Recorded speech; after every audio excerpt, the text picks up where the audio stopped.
옆에 계신 분들 인사하겠습니다. 사랑합니다. 축복합니다. 예. 세계에 많은 종교들이 있습니다. 일반 종교들은 거의 다 미신, 우상 그런 것들인데 이제 기독교, 불교, 유교, 회교 이런 종교들은 경전이 있는 종교라고 얘기를 해요. 그런데 유교에서는 그 최고의 경지가 성인이라고 얘기합니다. 성인이 되는 게 목표예요. 불교에서는 해탈이 목표입니다. 기독교에서는 예수님을 닮는 것이 목표예요. 그런데 다른 종교는 전부 다 인간이 스스로 공부하고 노력하고 자기를 절제해서 그 경지에 이르러야 된다고 얘기를 합니다.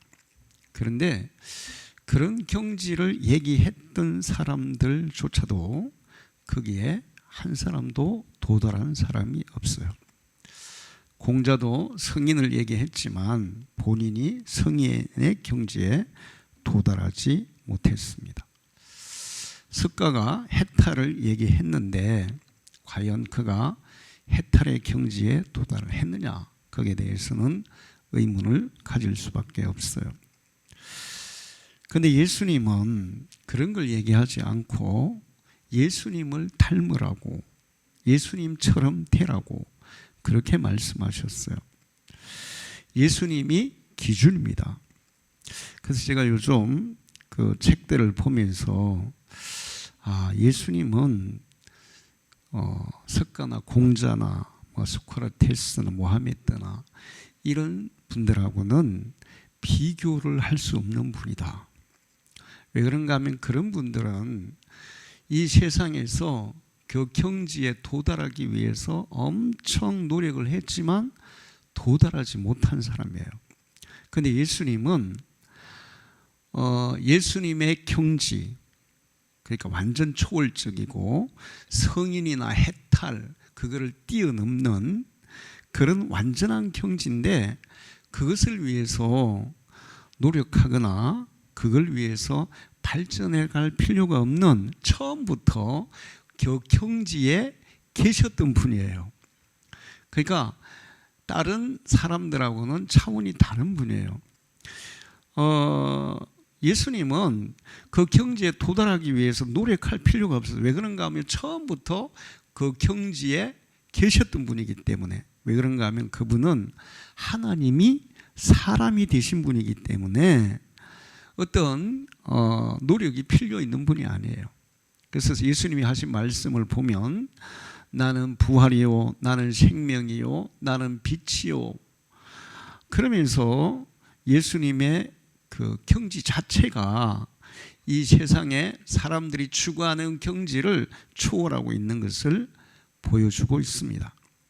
그런데 이제 예수를 따르는 사람들은 예수님의 경지에 목표를 두고 그것을 향해 계속 발전해 가야 돼요. 근데 일반 종교는 자기 스스로 공부하고 경험하고 자기를 절제하고 자기를 다스리고 그래서 그 경지로 나아가야 되는데 본인들도 이루지 못했지만 그 경지를 얘기했어도 아무도 그 경지에 도달할 사람이 없다는 것입니다. 맹자든 장자든 노자든 아무도 그 경지에 도달하지를 못했어요. 인간의 노력으로는 그들이 제시하고 있는 경지에 도달할 수가 없어요. 우리나라에도 훌륭한 성녀들이 많이 있는데 그분들이 나는 해탈의 경지에 이르렀다고 얘기한 사람은 한 명도 없어요. 그게 인간의 한계입니다. 근데 우리가 예수님을 닮는 거 우리가 기도하고 노력하고 애쓰고 해서 되는 게 아니고 예수님의 제자들을 보면 그게 어떻게 가능한지 알 수가 있어요. 예수님의 제자들이 3년 동안 예수님을 따라 다녔지만 아주 부실했습니다. 예수님이 고난받을 때 다 도망갔고 부인하고, 또 예수님이 죽었다고 이제 알려졌을 때 포기하고 고향으로 돌아가던 그런 사람들이었어요. 핍박이 무섭고 이 로마와 유대의 지도자들이 무서워서 숨어버리는 그런 사람들이었어요. 근데 그런 사람들이 하루아침에 변화가 돼서 제사장이든 로마의 백부장이든 총독이든 왕이든 전혀 두려워하지 않고 놀라운 능력과 기적을 행하는 그런 사람들이 된 것을 볼 수 있어요. 우리가 예수님을 닮아가는 것은 우리의 노력으로 되는 게 아니라 바로 성령의 도우심이 있기 때문에 가능한 거예요. 할렐루야. 하나님은 우리 스스로 노력해서 안 된다는 걸 아시고 예수님이 성천하실 때 내가 성령을 보내주겠다. 성령이 너에게 오시면 너희는 성령의 권능을 잊게 될 것이다. 성령이 오시면 내가 너에게 말한 모든 것들을 다 이해하게 될 것이다. 성령이 오시면 능력을 힘입을 것이다. 성령이 우리의 마음에 오시면 우리 마음 속에서 아무리 노력해도 불가능한 사랑과 희락과 화평과 자비와 양성과 이런 그런 삶이 일어날 것이다. 그렇게 말씀하셨고, 성령을 체험한 제자들은 그 능력을 경험해서 그런 놀라운 변화가 일어난 줄 믿습니다. 할렐루야. 우리는 하나님의 도우심으로 예수를 닮아갈 수 있음을 믿으시기 바랍니다. 그 공자 그리고 유교 사람들이 사람의 이 됨됨이, 사람의 성품 이런 것을 통해서 사람을 구분했어요. 제일 좀 별 볼 일이 없는 그런 사람들을 소인이라고 했어요. 소인. 도량이 좁고 또 간사하고 그리고 소견이 좁고 마음이 좁고 성품이 온전한 이런 사람. 자기가 문제가 생기면 그 문제의 원인을 남에게서 항상 찾고 남에게 탓을 하는 이런 사람, 자기의 이익만 추구하는 사람, 이런 사람을 소인이라 그래요. 그리고 우리는 거기다가 뒤에 배자를 붙여서 소인배라고 얘기를 해요. 현대어로 하면 찌질이라 그러고 얼간이 또는 찐따 이렇게 현대 사람들은 표현을 합니다. 많은 사람들이 그 유교에서 말하는 소인이죠. 이 소인에서 이제 한 단계 더 업그레이드 된 사람들이 군자라고 얘기를 해요. 많은 지식을 배우고 그리고 지식이 있어도 겸손하고 선한 행동에 힘쓰면서 게으르지 않는 사람, 예의 바르고 덕이 충만한 사람, 상당히 예의를 지키면서 행동을 하고 성품이 원만하고 그리고 대의를 쫓고 옳은 일을 추구하는 그런 사람을 군자다 이렇게 얘기를 해요. 그래서 제가 생각해 봤어요. 요즘 고려 거란 전쟁하는데 고려 거란 전쟁에 나오는 인물 중에 어떤 사람이 소인이고 어떤 사람이 군자일까? 그러니까 이제 반란을 일으켰던 최질이라든지 박진이라든지 전쟁이 났는데 지휘자가 자기 목숨 살려고 도망친 사람이라든지 이런 사람들은 다 소인배라고 말할 수가 있어요. 거기에 비해서 이제 강감찬이라든지 현종 같은 사람이 조금 군자라고 얘기할 수 있지 않을까, 제가 그렇게 생각을 해봤어요. 자, 그런데 이제 소인보다 더 뛰어난 사람이 있는데 그거를 성인이라고도 하고 인이라고도 얘기해요. 인을 실천하는 경지에 이른 사람, 성인. 도교에서는 신선이라고 얘기를 하죠. 그러니까 이런 사람들은 거의 인간으로서 완전한 경지에 도달한 사람, 최고의 이상적인 인간상을 가진 사람, 인격적으로나 도덕적으로 거의 완전한 상태의 이런 사람들을 성인이라고 얘기를 해요. 그런데 이 성인의 경지에 이런 사람은 공자 자체도 아니었다는 것입니다. 아무도 채시는 했지만 거기에 인간이 노력해서 도달하지 못한다는 거예요. 근데 예수님은 이런 것들을 초월해 계신 분이에요. 성인의 경지를 초월해 계신 분. 그 유교에서 말하는 성인이라고 해서 인간적으로, 도덕적으로, 인격적으로 거의 완전한 단계에 있는 분이라고 얘기하지만 능력적으로 예수님 같이 뭐 죽은 사람을 살린다거나 그 절대로 고칠 수 없는 병자들을 고친다거나 그런 기적 무리로 걸어간다거나 뭐 보리떡 5개 물고기 2마리로 5,000명을 먹인다거나 이런 능력은 없어요. 성인이라 해도 석가도 마찬가지죠. 그런 능력은 없어요. 인격적으로 고상하고 고결하고 성품이 그냥 정말 거의 뭐 완전한 그런 상태에 있다 하더라도 능력적으로는 예수님 같은 그런 능력을 행하지를 못하고 행할 수도 없어요. 그런데 예수님은 성품적으로나 능력적으로나 완전하셨어요. 할렐루야. 그분은 하나님이 사람이 되셨기 때문에 그런 거예요. 사람이 되셨어도 하나님의 능력을 가지고 하나님의 능력을 행했어요. 그러니까 예수님은 다른 성인들하고 비교 대상이 안 되는 거예요. 자, 근데 이제 또 유교에서 사람보다 못한 사람을 얘기해요. 그러니까 소인배보다 못한 사람을 얘기하는데 그게 뭐냐면 비인이라는 거예요. 비인. 비인은 사람이 아닌 사람. 속된 말로 하면 짐승보다 못한 사람. 오늘날로 얘기하면 사이코패스라든지 소시오패스라든지 이런 사람들을 비인이라고 얘기해요. 사람들을 이렇게 그 사람들의 성품에 따라서 나눠놨어요.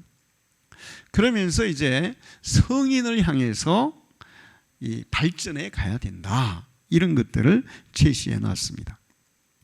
자, 그런데 기독교에서는 사람의 성품도 약간은 관여가 되지만 신앙적인 수준에 따라서 또 기독교에서도 사람들을 구분해서 얘기를 해요. 실제적으로 뭐 그렇게 유교처럼 단계별로 딱딱딱 구분해 놓은 건 아닌데 사람들이 무의식적으로 그렇게 생각을 하고 있다는 거예요. 기독교에서는 신앙의 수준에 따라서 사람들을 이제 어떤 식으로 얘기하냐? 제일 첫 번째 단계가 바로 교인입니다. 비신자, 신앙과 전혀 상관없는 사람은 비신자라 그래요. 근데 이 사람들은 신앙과 관계가 되는 사람들을 얘기하는데 교인, 종교를 가지고 종교적인 최소한의 행위들을 하고 종교적인 의무를 합니다. 그런데 마음에 믿음은 없는 사람들이에요. 그러니까 종교적인 자기 마음의 위안을 얻고 평안을 얻기 위해서 종교적인 활동을 하기는 하지만 마음에 성경에서 말하는 그런 믿음이 없는 사람을 교인이라 그래요. 마태복음 25장에 보면 예수님이 양과 염소의 비유를 하죠. 양과 염소는 완전히 분리되어 삽니까? 한 우리에 삽니까? 한 우리에 살아요. 그런데 완전히 질이 다른 거예요. 결국에는 염소들이 천국에서 쫓겨나죠. 한마디로 얘기하면 거의 비슷한데, 모양은 비슷한데, 사는 것도 비슷한데, 교회도 같이 다니는데 염소와 같은 그런 신앙인이 교인이다, 이렇게 얘기할 수가 있어요. 교회는 다니는데 종교 생활을 하는데 그 성경에서 말하는 그런 믿음을 가지지 못한 사람, 성령을 경험하지 못한 사람,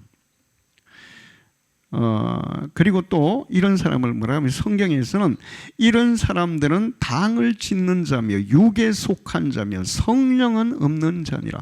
교회는 다니는데 당을 짓고 육신에 속하고 육신의 소욕을 더 따르고 성령이 없는 그런 사람. 로마서 8장 9절을 보면 만일 너희 속에 하나님의 영이 거하시면 육신에 있지 아니하고 영에 있나니 누구든지 그리스도의 영이 없으면 그리스도의 사람이 아니라. 교회는 다니는데 성령 체험을 못한 사람들, 형식적인 종교 생활을 하는 사람들을 말해요. 그 모양은 거의 양과 비슷한데 양하고는 완전히 달라요. 이 사람들은 육적인 일에 관심이 더 많고 자기 자신의 이익에 관심이 더 많은 사람들이에요.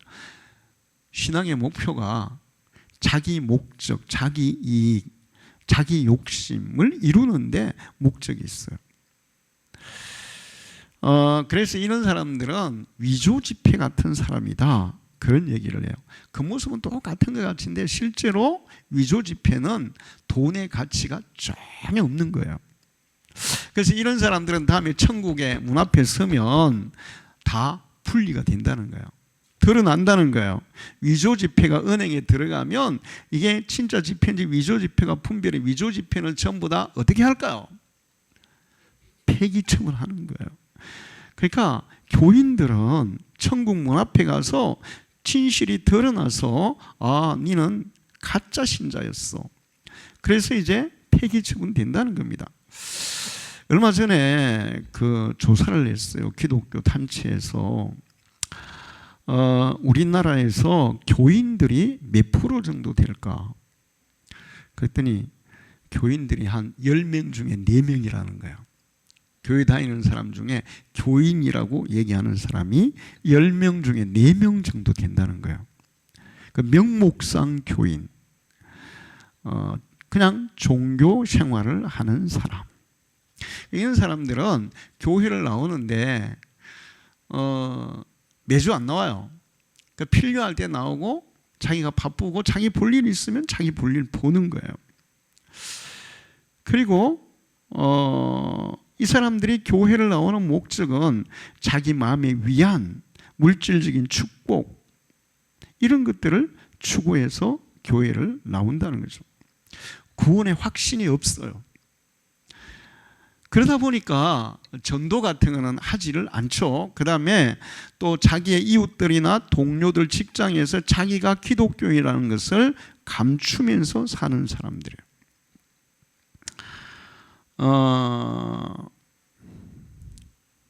그리고 성경하고는 담쌓고 사는 사람들이에요.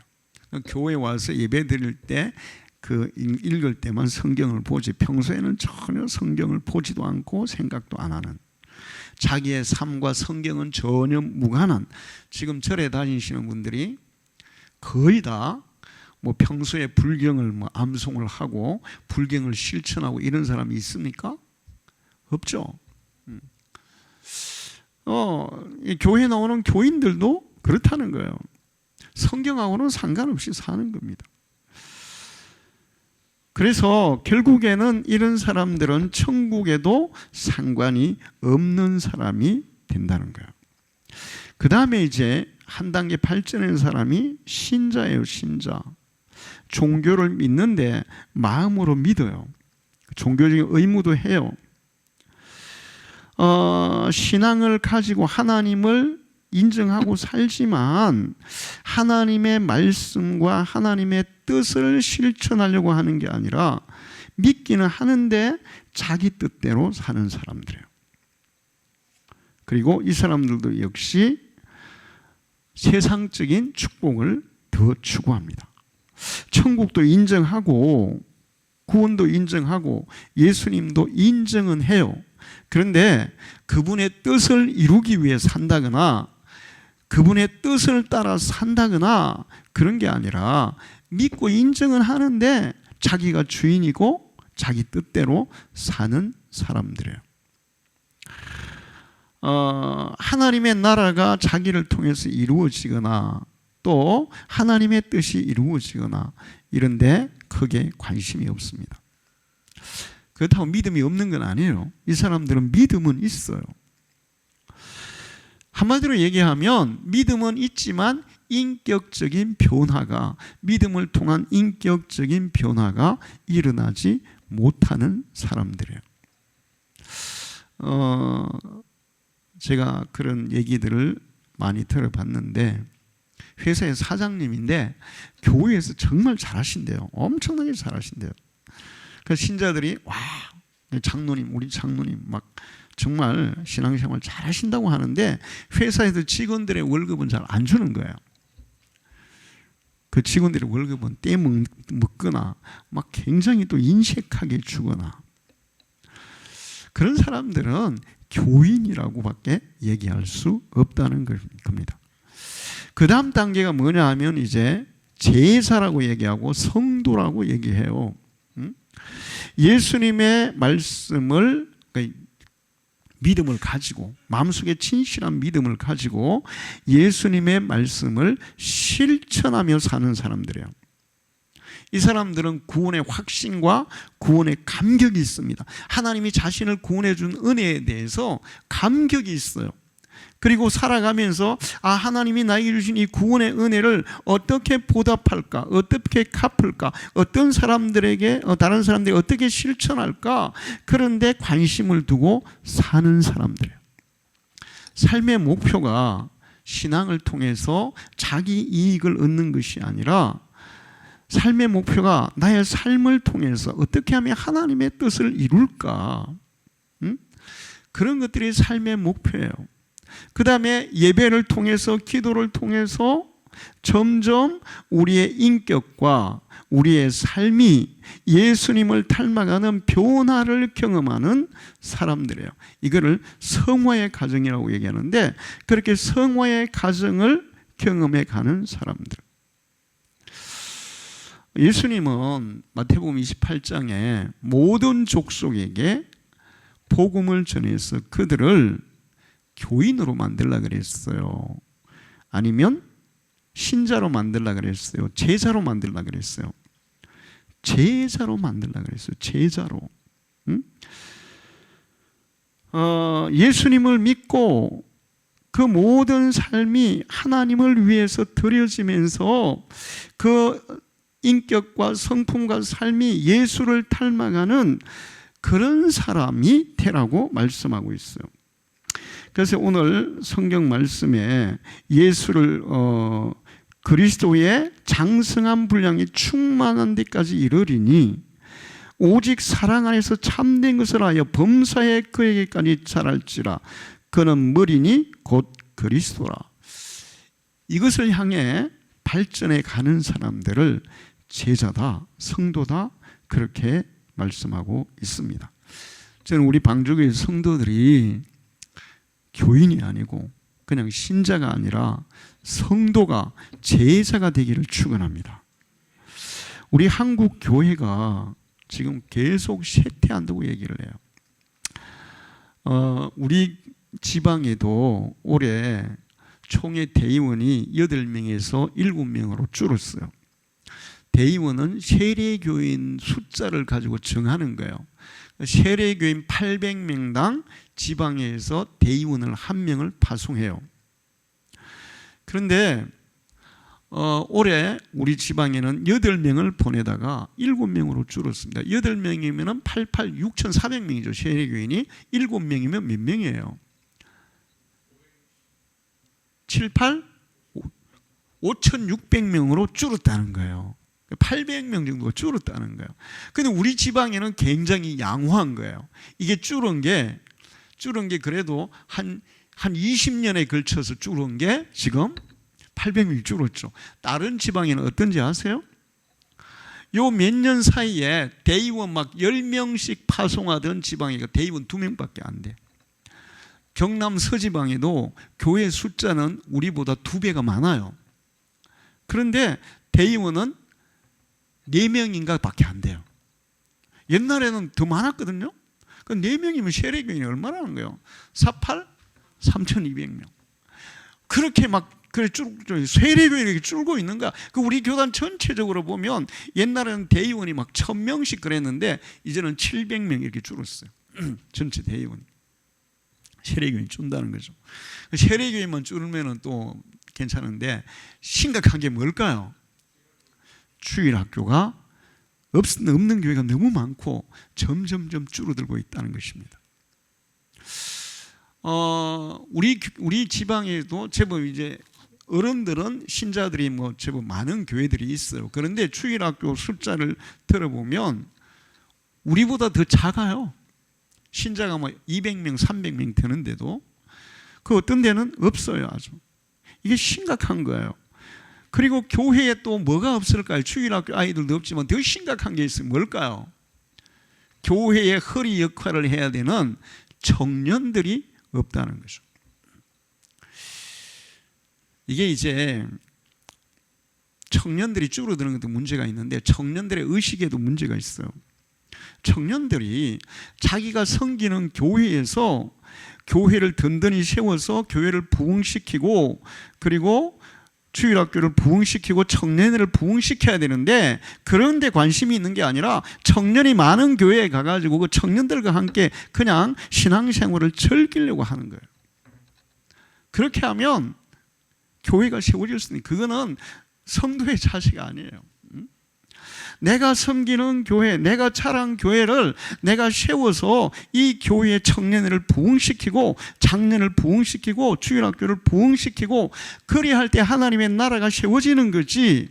요즘 많은 청년들이 그냥 큰 교회에 가가지고 성년들하고 같이 그냥 즐기려 하는 겁니다. 그냥 그 신앙생활이 굉장히 친교 위주로 그렇게 떨어져 있다는 것입니다.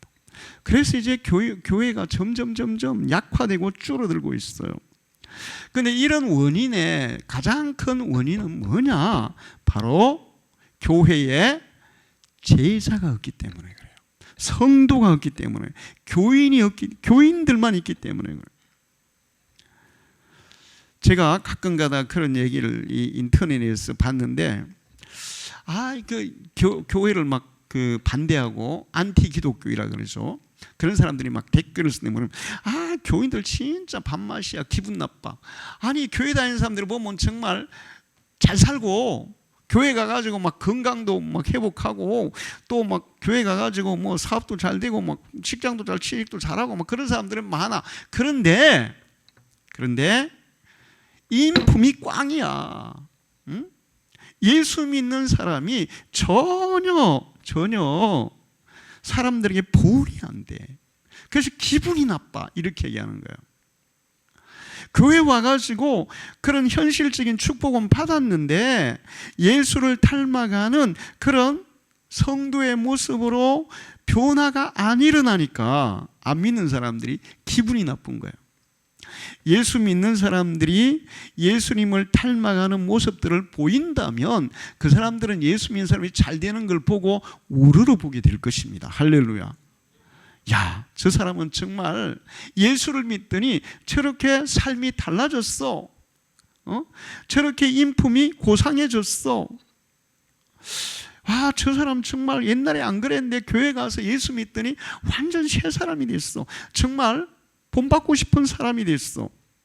근데 그런 사람들이 복을 받아 잘 되면 역시 예수 잘 믿으니까 하나님이 저 사람들이 복도 주시네. 그럼 나도 저 사람들 따라 교회 가봐야 되겠네. 이렇게 나올 텐데 교회는 와서 물질적이고 현실적인 것은 뭔가 이렇게 많이 좋아졌는데 성품의 변화가 안 일어나고 삶의 변화가 안 일어나고 때로는 예수 안 믿는 사람들보다도 더 못되게 행동하는 사람들이 있다 보니까 예수 믿으면 뭐해? 응? 그렇게 얘기하는 거예요. 우리는 한국 교회를 위해서도 우리가 제자가 되어야 될 줄 믿습니다. 그리고 우리가 제자가 되어서 살아갈 때 그럴 때 진정으로 하나님이 주시는 귀한 것들을 받아 누리게 될 줄 믿습니다. 제가 그럼 우리가 어떻게 하면 예수님을 닮아갈 수 있을까? 자, 불교나 뭐 유교나 또 다른 종교들은 그냥 공부를 하고 자기를 갈고 닦고 그 다음에 또 생활 가운데에서 공부를 하고 계속 공부를 하고 또 그 배운 바대로 또 이렇게 또 그거를 잘못된 걸 고쳐 나가고 이렇게 해가지고 이제 점점 소인배가 뭐 군자 또 성인 그렇게 발전해 간다고 얘기를 해요. 근데 하나님은 물론 우리에게도 그런 노력은 필요하기는 하지만 그런 노력으로는 절대로 안 되는 거예요. 그래서 제가 성경에 찾아보니까 이렇게 말씀하고 있어요. 골로새서 3장 23절에 우리가 예수를 닮아가려면 어떻게 해야 되냐? 무슨 일을 하든지 마음을 다하여 주께 하듯 하고 사람에게 하듯 하지 말라. 할렐루야. 자, 이 얘기가 뭐냐 하면 저희가 어릴 때 대가족이었어요. 우리는 할머니가 계셨고 우리 아버지가 장손이고 또 한 동네에 삼촌들, 사촌들 뭐 그다음에 또 우리 아버지 형제, 친척들, 사촌들 엄청 많이 살았습니다.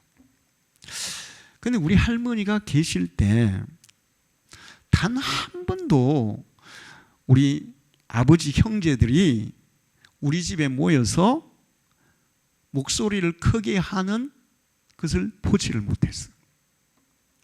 단 한 번도 뭐 자기 고집을 내세운다거나 자기 주장을 막 내세운다거나 큰 소리를 낸다거나 그렇게 다투는 걸 본 일이 없어요. 그런데 우리 할머니가 돌아가시고 우리 아버지가 돌아가셨어요. 그리고 이제 제사 때가 되면 우리가 제일 큰 집이니까 우리 집으로 제사 지내러 오잖아요. 그런데 나는 참 어리지만 이해가 안 됐어요. 제사 지낼 때마다 싸우는 거예요. 제사 지낼 때마다 싸워가지고 고모들이 삐껴가지고 그냥 중간에 가버리고 그 나는 생각했어요. 아니 도대체 제사는 말라 지내나? 조상들 진짜 좋아하겠다. 자식들이 모여가지고 맨날 싸움박지네. 제사 말라 지내나? 나 항상 그런 생각했거든요. 말은 못하고 나 어리니까 그때. 응? 근데 중학생밖에 안 됐거든. 그런데 우리 할머니 살아계실 때 우리 아버지가 장손이 계실 때만 해도 그런 일이 전혀 없었어요. 그냥 위에서 한마디 하면 그냥 아무도 토를 다는 일이 없었습니다. 네, 그리고 따랐습니다. 어른이 계실 때 그 어른 앞에서 우리는 몸이나 마음가짐이 잘 정리될 수밖에 없는 거예요. 할렐루야. 어른이 계실 때 요즘은 뭐 대통령이고 뭐 어른이 없어. 학교의 교수도 어른이 아니야. 막 그냥 함부로. 그러니까 애들이 질서도 없고 그 다음에 그냥 완전히 뭐 개차반 같은 애들이 너무 많죠. 응? 옛날에 우리 어릴 때는 선생님의 뭐도 밟지 말라 그랬어요. 그림자도. 그럴 때는 애들이 학교에서 선생님한테 덤벼요, 안 덤벼요? 안 덤벼요. 그냥 저도 중학교 때 부당하게 한번 맞아봤어요. 선생님한테. 수학 시간인데 저는 수업 시간에는 절대 장난 안 치거든요. 진짜 집중하는데 내 옆에 애가 계속 나를 찝쩍거리는 거야. 그러니까 하지 마라. 그리고 이제 근데 그날따라 수학 선생님이 기분이 엄청 안 좋아서 애들이 막 떠들고 그래가지고 안 좋았어. 그래가지고 이것들 내가 맛을 좀 보여줘야 돼. 이런 생각하고 있었나 봐. 근데 얘가 나를 이렇게 건드렸는데 내가 하지마 딱 이렇게 하는 순간 딱 돌아본 거야. 우리가 걸린 거야. 나오라는 거야. 나갔어. 진짜 개패듯이 맞았어요. 나 너무 심하게 선생님이 어떻게 몽둥이로 때리는 것도 아니고 막 발로 커들차고 무릎 꿇라 그러고는 막 완전히 짓밟고 막 와, 나 정말 억울했습니다. 그런데 그렇게 맞아도 한마디 했을까요? 안 했을까요? 지금 같으면 어떻게 했을까요? 바로 교육청, 경찰에다가 바로 고발하는 거예요. 내가 뭘 잘못했냐고. 잘못이 있어도 한단 말이에요. 근데 옛날에는 선생님에 대한 권위가 그렇게 존중이 되고 선생님 앞에서는 아이들이 굉장히 조심했어요. 어른 앞에는 조심했어요. 이 얘기 뭐냐면 모든 것을 주께 하듯 하라.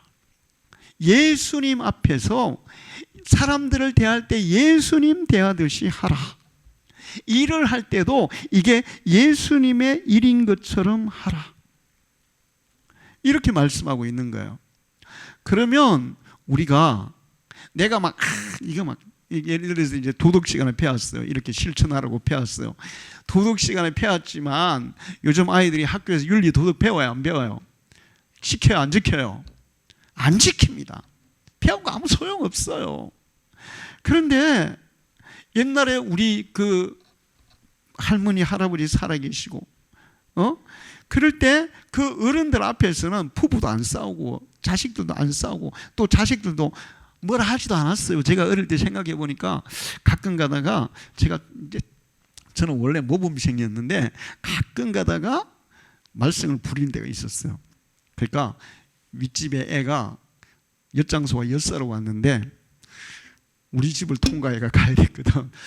그 내가 걔 엿을 빼앗아 먹으려고 엿 좀 내놓으라 그랬어. 근데 안 주더라고. 그래서 그때 내가 걔를 조금 괴롭혔던 것 같아요.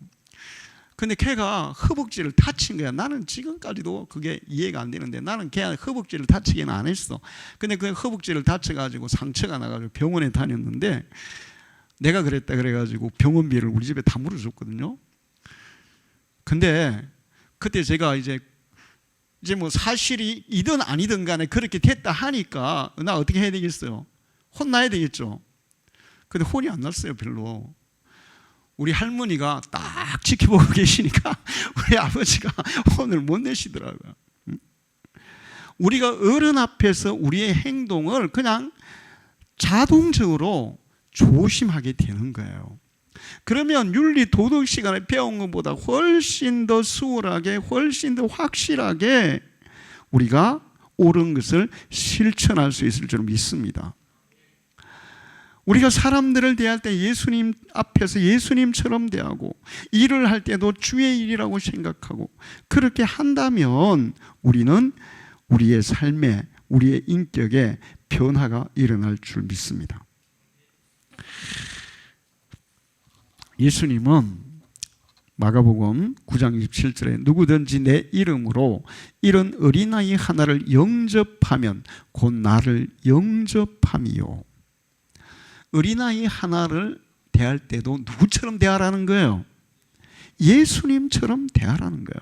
마태복음 25장 40절에 임금이 대답하여 이르되 내가 진실로 너에게 이르노니 너희가 여기 내 형제 중에 지극히 작은 자 하나에게 한 것이 곧 내게 한 것이니라.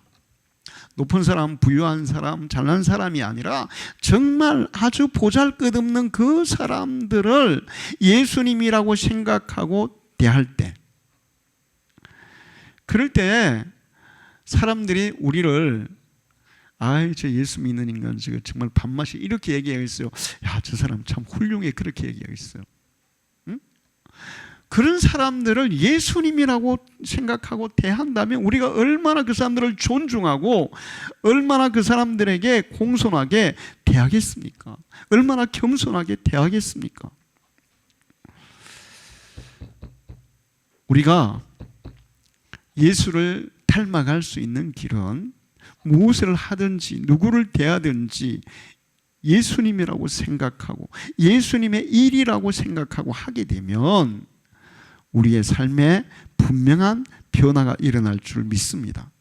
이거는 그냥 가식적으로 하는 게 아니에요. 예수님이 앞에 계신데 가식을 할 수 있어요, 없어요? 가식을 못하지. 예수님인데 어떻게 가식적으로 할 수 있어요? 진심으로 할 수밖에 없는 거예요. 예수님을 만난 사람들, 마리아라든지 막달라 마리아라든지 그들이 예수님 앞에서 가식을 부릴 수 있었을까요? 가식을 못 부리죠. 진심으로 했어요. 마리아가 옥합을 깨뜨리고 향유를 붓는 것도 가식으로 한 게 아니야. 사람들의 비난을 받으면서도 진심으로 하는 거예요. 예수님처럼 생각하고 여러분이 행동한다면 여러분은 예수를 닮아가게 될 줄 믿습니다. 그리고 다음으로는 항상 기도하는 사람. 항상 기도하면서 사는 사람은 예수를 닮아가게 되어 있어요. 로마서 12장 12절에 소망 중에 즐거움에 환난 중에 참음 기도에 항상 힘쓰며, 사도행전 10장 1 그가 경건하여 온 지방과 더불어 하나님을 경외하며 백성을 많이 구제하고 하나님께 항상 기도하더니. 항상 기도합니다. 자, 이거 무슨 얘기냐면 여러분 기도할 때 뭘 기도합니까? 일반적으로 교회에서 우리가 기도의 그 기도하는 순서를 배울 때 처음에 뭐 해요? 감사하죠. 그 다음에 뭐 해요? 회개하죠. 그 다음에 뭐 해요? 간구하죠. 그 다음에 또 다른 사람을 위해서 기도하죠. 예수님에는 기도해요. 근데 이 순서를 그렇게 우리가 가르쳐요. 그러면 내가 뭐를 하나님 앞에 요구하기 전에 우리는 항상 뭘 먼저 해요? 감사할 조건들을 찾는 거예요. 할렐루야. 자, 하루하루 살아가면서 순간순간 아주 작은 일에서부터 내게 주어진 감사의 조건들을 찾는다면 그 사람은 예수를 닮아가게 되어 있어요. 할렐루야. 그리고 회개하잖아요. 내가 오늘 잘못했어요. 말을 잘못했어요. 다른 사람을 잘못 대했어요. 근데 기도 안 하는 사람은 잘못하고도 잘못에 대한 반성이 있어요, 없어요? 반성이 물론 뭐 하는 사람도 있겠지만 반성 안 해요. 근데 우리는 기도하면 항상 먼저 하나님 앞에, 하나님 내가 오늘 이거 말하지 않았어야 되는데 이런 말을 했어요. 죄송합니다. 잘못했습니다. 이런 행동 내가 안 했어야 되는데 하나님은 이런 행동했어요. 내가 오늘 좀 과장되게 얘기한 것 같아요. 내가 조금 가식적으로 어떤 사람에게 대한 것 같아요. 하나님 용서해 주세요. 그러면서 우리의 잘못을 기도하는 중에 계속 반성하고 뉘우치고 고쳐가는 거예요. 할렐루야. 그냥 내가 이런 기준이 있어. 그 기준에 맞춰야지 하는 거 하고, 내가 하나님 앞에 기도하는 중에 이런 것들이 내가 부족했구나, 이런 것들을 내가 잘못했구나, 그러면서 그런 것들을 고쳐 나가려고 하는 사람은, 그러면서 또 기도하잖아요. 하나님 도와주십시오.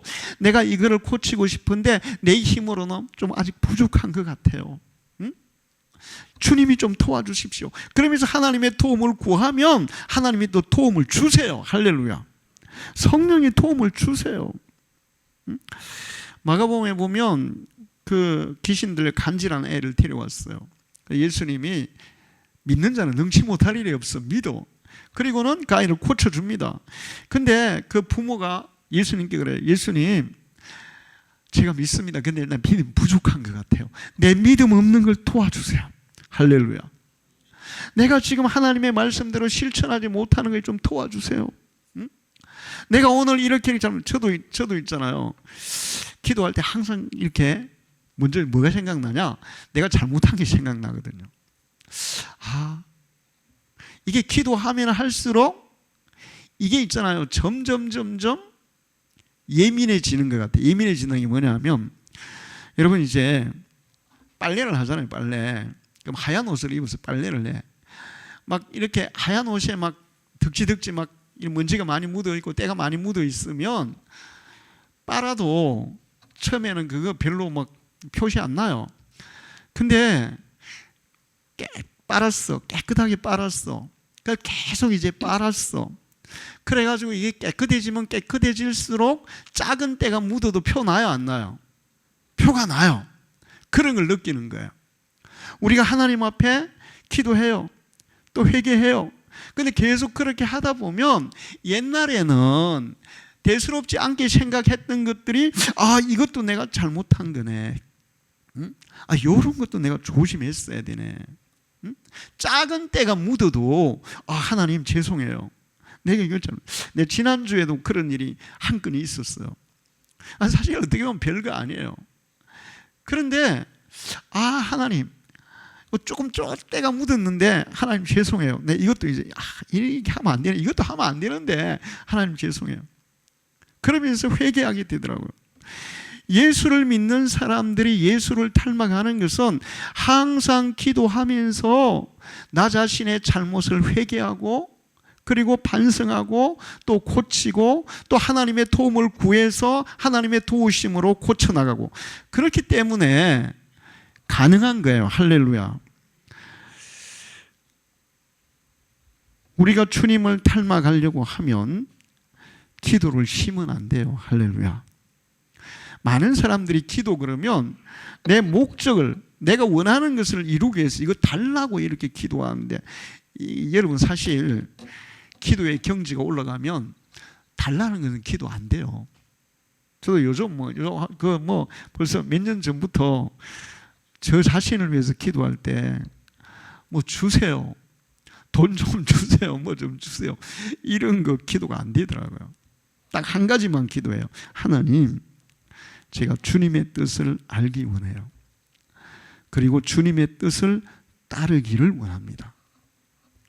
사실은 내가 어떤 목적을 가지고 내가 원하고 이런 것보다 하나님의 뜻을 알아서 그 뜻을 따라가면 내가 원하는 것보다 필요하다면 하나님은 더 주실 줄로 믿습니다. 이게 지혜로운 삶이에요. 나는 요만큼 지금 원해. 근데 하나님이 보실 때 아니야, 너는 이만큼 필요해. 그러면 내가 그걸 구하지 않아도 하나님의 뜻을 구하면, 내가 볼 때는 이만큼 필요한데 하나님이 볼 때 이만큼 필요하면 이만큼 주시는 거예요. 그러니까 여러분의 어떤 원하는 것보다 하나님의 뜻을 구하기를 축원합니다. 그게 더 많이 받는 비결이에요. 할렐루야. 더 많이 받는 비결이에요.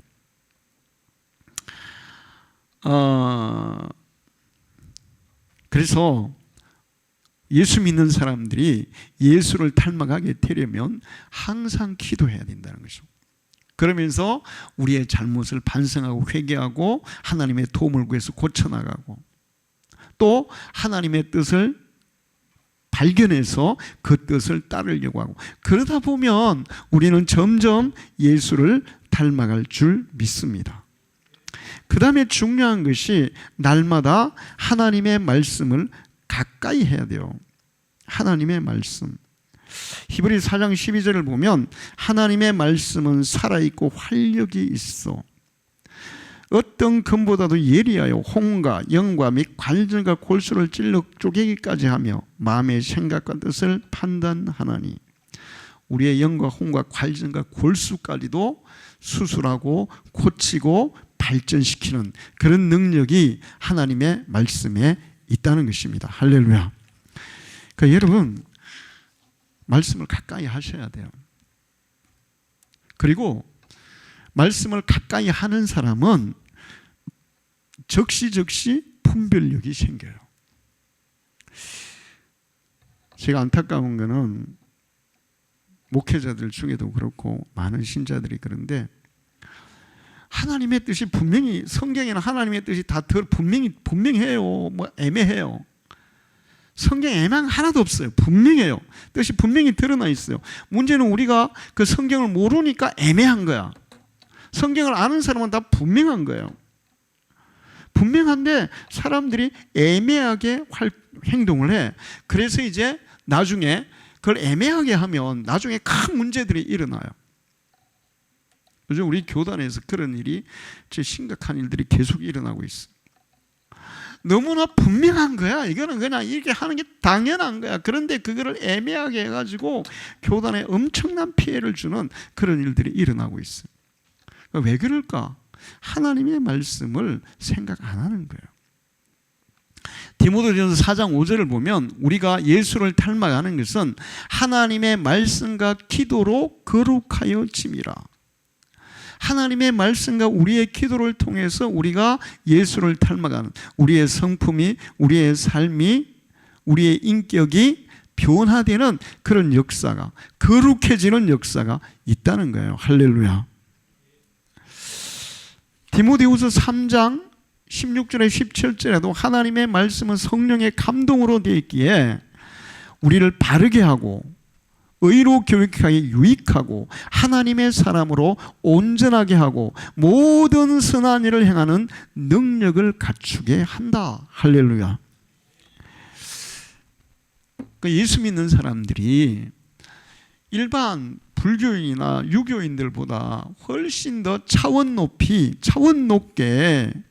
그렇게 제자로 성도로 발전할 수 있는 그런 능력, 그런 방법을, 분명한 것들을 하나님이 우리에게 주셨어요. 할렐루야. 우리 방주교회 성도들이 그렇게 발전해 가기를 축원합니다. 그리고 중요한 것은 처음에도 얘기했지만, 그렇게 우리가 하면 성령께서 우리를 도우세요. 하나님이 네 스스로 해라, 네가 해라, 그런 거 없어요. 여러분, 구약의 선지자들의 활동을 보세요. 선지자들은 일반 사람들보다 훨씬 더 뛰어난 그런 삶을 살았죠. 그런데 그게 자기 능력이었어요? 누구의 도움이었어요? 성령의 도움이었어요. 성령의 능력이었어요. 사실은 삼손은 인류 역사상 가장 힘센 남자였어요. 근데 그 삼손의 힘도 자기 힘이었어요? 누구의 힘이었어요? 하나님의 성령이 주신 힘이었어요. 성령이 주신 힘. 삼손이 나실인의 언약을 다 어겨버리니까, 성령이 떠나니까 평범한 범인이 되어버렸어요. 힘을 다 잃어버렸어요. 성경에 보면 성령의 능력을 받은 사람들이 막 물을 가르기도 하고, 막 하늘에서 비가 오기도 하고 안 오기도 하고, 엘리사 같은 경우에는 그 가난한 선지자 부인이 빚을 못 갚아가지고 아이가 노예로 팔려가게 됐을 때 도와달라 하니까 저 동네에 있는 통 다 얻어다가 방 안에 잠가놓고, 그 다음에 거기에 너 집에 있는 기름병에 있는 기름을 다 따르라. 그래가지고 다 따랐어. 그래가지고 필려온 그 통에다 다 가득 찰 때까지 기름이 떨어지지 않고 가득 찼어요. 그거 팔아서 다 해결했어요. 할렐루야. 근데 이게 초자연적이잖아요. 그게 엘리사의 능력으로 한 걸까요? 성령의 능력으로 한 거예요. 할렐루야. 다 성령의 능력으로. 우리가 예수를 닮아갈 수 있는 것은 하나님이 네가 그렇게 해가지고 거기에 이르러가 아니라, 우리가 기도하고 말씀을 보고 또 사람들을 대할 때 예수님이라고 생각하고 대하고, 여러분이 일을 할 때도, 집에서 밥을 지을 때도 이거는 내가 예수님께 대접하는 거야. 회사에서 일을 할 때도 이거는 주를 위해 하는 거야. 그 미국의 청교도들은 그 정신이, 청교도 정신이 그런 거거든요. 세상의 일도 주의 일이라고 했어요. 그래서 200년 만에 미국이 세계를 주도하는 나라가 된 거예요. 할렐루야. 아니, 주님을 위해 사니까 얼마나 정성껏, 얼마나 성실하게, 진실하게 하겠어요, 이게. 그러니까 세계를 주도하는 나라가 되는 거예요. 여러분, 잘 살다가도 나라가 망하는 이유는 뭔지 아세요? 부패해서 그래요. 부패하면 망하는 거예요. 죽게 하듯 일하는 사람들이 어떻게 눈가림으로 할 수 있어요? 성실하게 일할 수밖에 없어요. 진실하게 일할 수밖에 없어요. 그러니 세계적인 나라, 개인의 삶도 마찬가지예요. 우리가 그렇게 살다 보면 하나님이 주시는 영적인 것, 내면적인 것, 현실적인 것도 다 우리에게 큰 복으로 올 수밖에 없는 거예요. 할렐루야. 예수 믿는 사람이 직장생활을 그렇게 하는데 누가 그 사람을 무시하겠어요? 사장이라고 무시하겠어요? 그 사람 자르면 회사에 엄청나게 손해인데요, 어떻게? 응? 그렇게 할 수가 없는 거예요. 우리가 예수를 닮아가려고 할 때 하나님은 성령을 보내셔서 우리를 도우시는 줄로 믿습니다. 로마서 8장 26절을 보면 이와 같이 성령도 우리의 연약함을 도우시나니, 그리고 갈라디아서 5장 16절에 내가 너에게 이르노니 너희는 성령을 따라 행하라. 그리하면 육체의 욕심을 이루지 아니하리라. 여러분이 기도하고 성령 충만함을 받으면 육체의 소욕을 이기는 능력이 생길 줄로 믿습니다. 내가 안 해야지 이해가 되는 게 아니에요. 기도해서 성령의 능력을 받으면, 성령의 충만함을 받으면 그냥 자동으로 우리의 육체의 욕심이 사라져. 하나님이 주시는 선한 마음이 우리의 마음속에 막 활동하기 시작하는 거예요. 할렐루야. 그래서 성령의 열매는 사랑과 희락과 화평과 오래 참음과 자비와 양성과 충성과 온유와 절제다. 이런 것들이 성령을 통해서 우리에게 주어지기 때문에 우리의 인격이 발전할 수밖에 없어요. 할렐루야. 이 성령의 능력을 경험하지 못할 때 우리가 그냥 맨날 교인의 그런 수준에 있는 거예요. 데살로니가 후서 2장 13절에도 성령의 거룩하심을 따라 진리를 믿음으로 구원을 받게 하는 성령이 우리를 거룩하게 하신다. 에베소 3장 16절에도 성령의 능력으로 우리를 강건하게 하신다. 우리의 속사람을 강건하게 하신다. 우리의 인격을, 우리의 마음을 성령이 변화시키신다. 예수를 닮아가게 하신다. 우리 방주교회가 예수를 닮아가는 거룩한 성도, 주의 제자가 되기를 축원합니다. 기도하겠습니다. 하나님 아버지, 오늘도 저희들을 주의 이름에 불러주셔서 예배하게 하시고 귀한 말씀을 주시니 감사합니다. 주님 우리와 함께 하사 주관하시고 주의 은혜 베풀어 주옵소서. 예수님의 이름으로 기도하옵나이다. 아멘.